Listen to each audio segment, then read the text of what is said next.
Assalamualaikum warahmatullahi wabarakatuh. Om Swastiastu, Namo Buddhaya, Salam Kebajikan. Perkenalkan, nama saya Nima Saisyara Berita dari SMA Negeri 1 Jogonalan. Saya akan memberikan beberapa argumentasi saya terhadap mosi yang ada pada hari ini.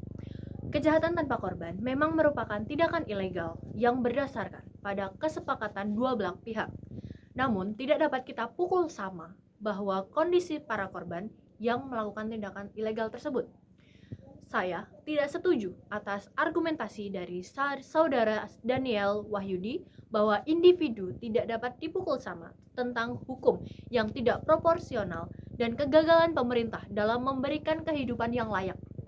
Karena dalam konteks perjudian, korban yang melakukan hal tersebut secara sadar dan bukan karena dorongan atau paksaan dari lingkungan yang buruk, namun dorongan ingin mencoba keberuntungan dan dorongan dari pihak tertentu, seperti contohnya teman korban yang berhasil memenangkan perjudian dan kemudian mempengaruhi atau memotivasi korban untuk mencoba hal yang sama. Lalu, dalam kasus narkoba, korban secara sadar paham bahwa narkoba adalah hal yang dilarang dan terdapat hukum sebagai pelindung dirinya agar menjauhi narkoba. Namun, karena dorongan rasa penasaran, akhirnya korban melakukan hal tersebut. Lalu, dalam kasus prostitusi, bagaimana jika korban secara sadar dan senang melakukan hal tersebut? Apakah hukum kemudian mengalami salah proporsi? Apakah karena dasarnya hukum melindungi para masyarakat atau korban untuk tidak melakukan tindakan ilegal tersebut?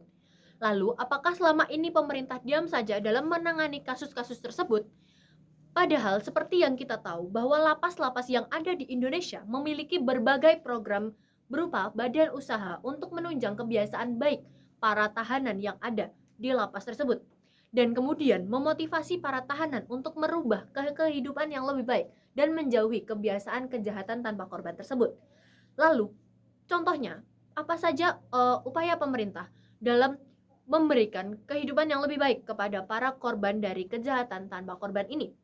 Lalu, pemerintah melalui BNN atau Badan Narkotika Nasional memiliki 206 klinik rawat jalan, 6 fasilitas rawat inap, dan 306 intervensi berbasis masyarakat.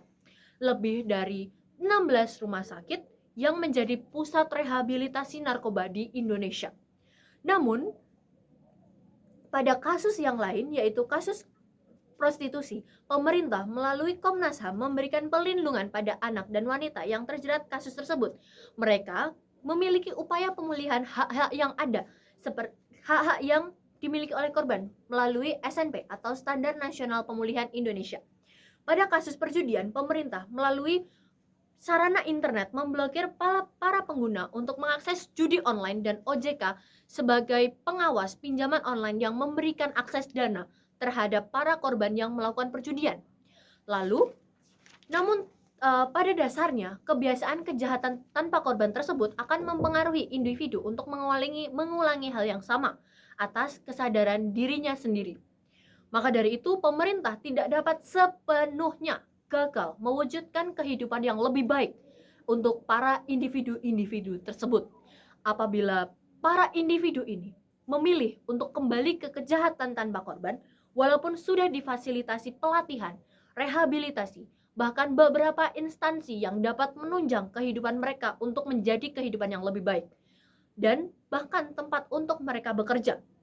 Lalu, pada akhirnya, jika tiga hal tersebut bukan merupakan tindak kriminal, maka korban tidak akan mendapatkan efek jera seperti hal yang diharapkan oleh efek hukum itu sendiri.